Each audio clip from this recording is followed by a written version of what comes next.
Good morning, sunshine. Welcome back to Tiger's Occult. I'm your friendly internet paranormal researcher and investigator, Dr. Morris, and today we're going to do something a little bit differently. So far, we've covered entities from West Africa, the Republic of Sakha, the Basque region of north-central Spain and southwestern France, and lastly, the pre-Roman area that makes up modern-day Italy. As you may have noticed in regards to Abiona and Adiona, there was little information available, and most of the information was found in a literary lost work. Lost works are documents, literary work. Even in the modern context, they could be pieces of multimedia that have no surviving copies. They're only known through references or through literary fragments, and as such, referencing these original texts is impossible. Some of these entities coming up are referenced in literary fragments of lost texts, while others are referenced only in oral history traditions, making information gathering and especially visual imagery virtually impossible. This is going to be one of those appendix videos. We're going to be going over entities with too little surviving data to make a full video about them. So hang in there, we're going to bang these out real quick, and if you have a lead on anything I haven't found, please let me know in the comments section down below. One of my personal goals with this project is to be able to uncover more information about these relatively unknown spirits and entities, and if we can find enough data to take one of these short little blurbs and expand it into a comprehensive, coherent, standalone entry, that'd be awesome. So stay tuned, let's get into it.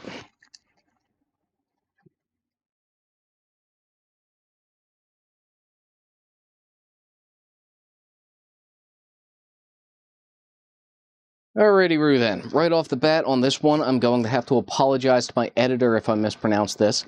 Keep in mind, I spend a lot of time reading these books in silence, save for the occasional griping from my boss.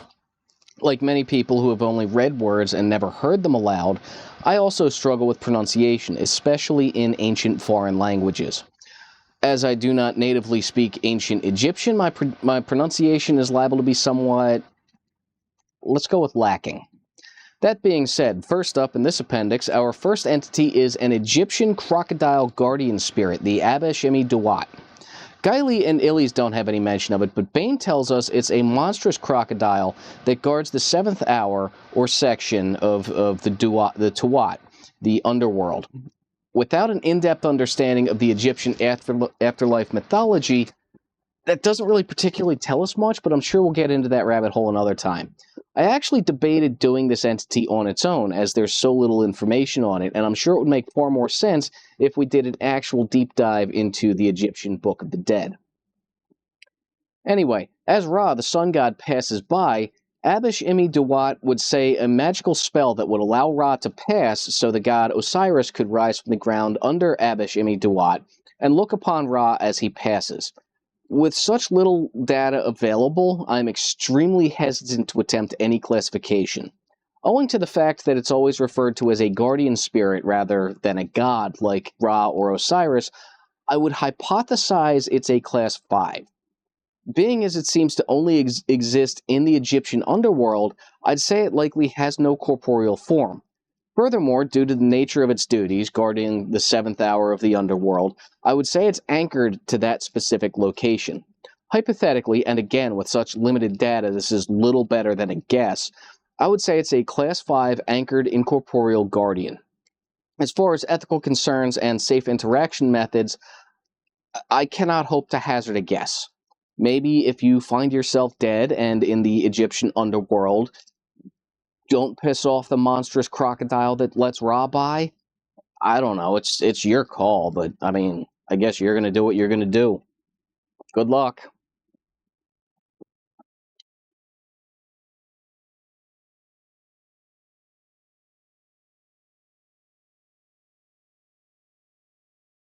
The next entity we're going to cover is a Gnostic wind spirit called Abalphe. Again, Teresa Bain points us to the Nag Hammadi codices, specifically an apocalyptic passage called the Paraphrase of Shem. It tells us a demon will come forth from the belly of the serpent. He was hiding in a desolate place. He will perform many wonders. Many will loathe him. A wind will come forth from his mouth with a female likeness. Her name will be called Abalphe. He will reign over the world from the east to the west. So really, this is an entity born of an unnamed demon. I'm not quite sure how to classify that. Is it a demon in its own right? Is it a sub-demon but never human spiritual entity? This codex leaves so many unanswered questions. Now, a deep dive into the Gnostic texts is also beyond the scope of this particular presentation. Most of the information I was able to glean was relating to scriptural metaphors, but that's not exactly my purview. For further information on the metaphorical implications, literary allegory, mythological context, a fellow YouTuber, Myth Conceptions, has an excellent presentation that I'd strongly recommend. Furthermore, because there is so little relevant data available on what this entity actually is or may be, I'm not going to attempt to classify this at all. This is one of those times when the wisest statement anyone can make in any discipline of the sciences is simply, I don't know. If anyone actually encounters this elusive wind entity, please let me know. I'd like to look over any data you've collected from the encounter.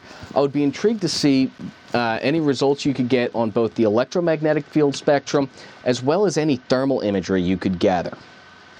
And now, on to the next entity.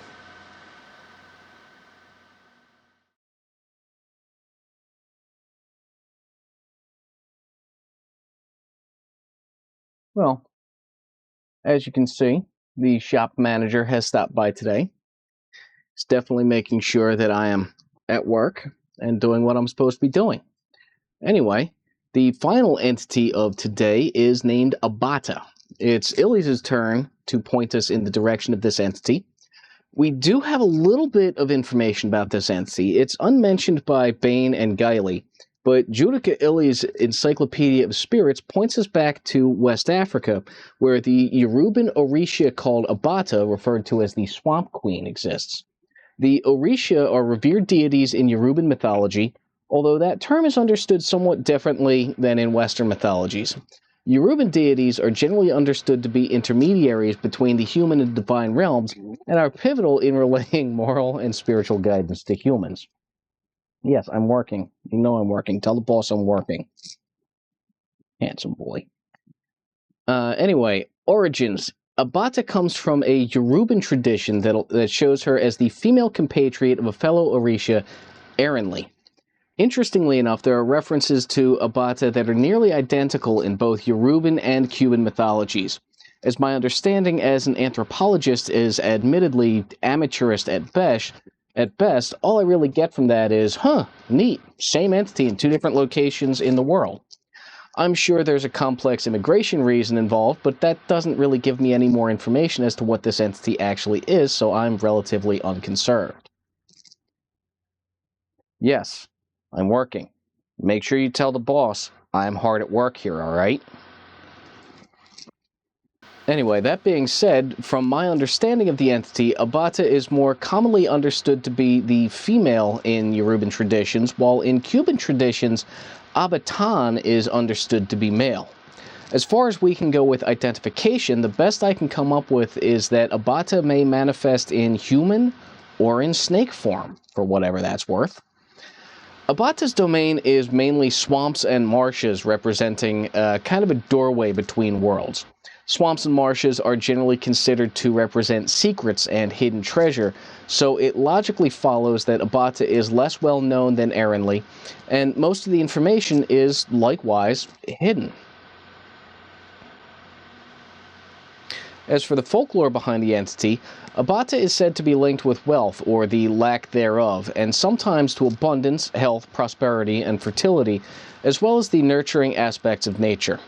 For interaction, there is some reference to offerings and petitions being brought to Abata's home in the swamp, but specifics are virtually non-existent. Something tells me that a six-pack and a pizza aren't exactly appropriate, but that's just this scientist's hunch. I'm not sure how to really interact with this entity, but I'm sure respect wouldn't hurt. Anyway, yeah, that's all I've got on this entity.